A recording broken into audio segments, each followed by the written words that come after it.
You know, I was probably in the last generation of Americans where people widely thought a fat baby was a healthy baby. And I lived with my grandparents until I was 4.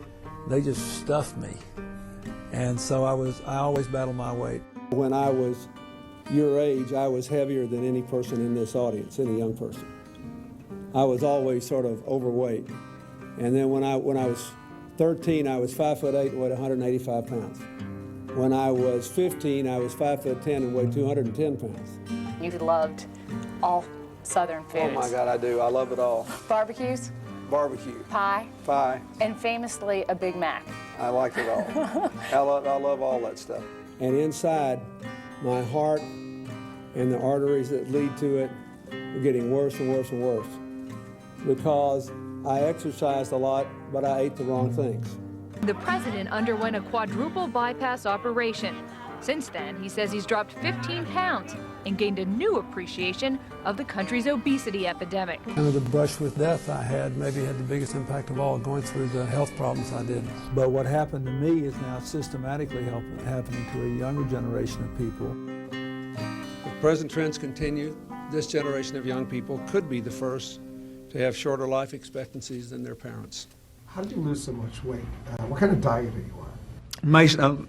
The short answer is I went on essentially a plant-based diet. I live on beans, legumes, vegetables, fruit. I drink a protein supplement every morning, no dairy. I drink almond milk mixed in with fruit and a protein powder, so I get the protein for the day when I start the day out.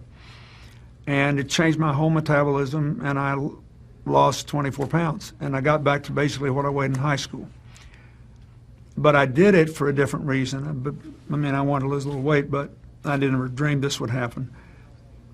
I did it because after I had this stent put in, I realized that even though it happens quite often that after you have bypasses, you lose the veins because they're thinner and weaker than arteries.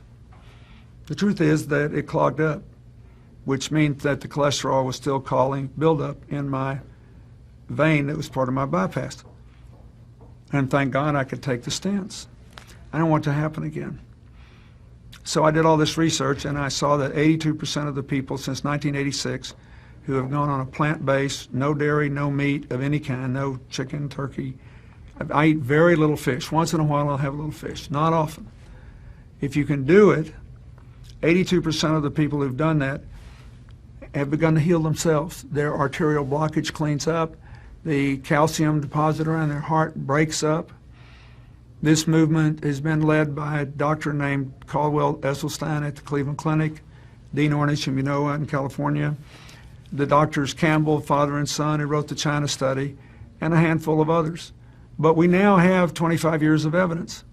And so I thought, well, since I need to lose a little weight for Chelsea's wedding, I'll become part of this experiment. I'll see if I can be one of those that can have a self-clearing mechanism. We'll see. I hope you're healthy for many years and get to see grandchildren for many years Me to too. come. That's really the big deal. You know, Hillary and I, we're happy. We love our son-in-law and we admire him, but we'd like to be around. If there's grandkids, we want to be there to do our part. Mr. President, good luck. Thank you. Thanks for what you're doing.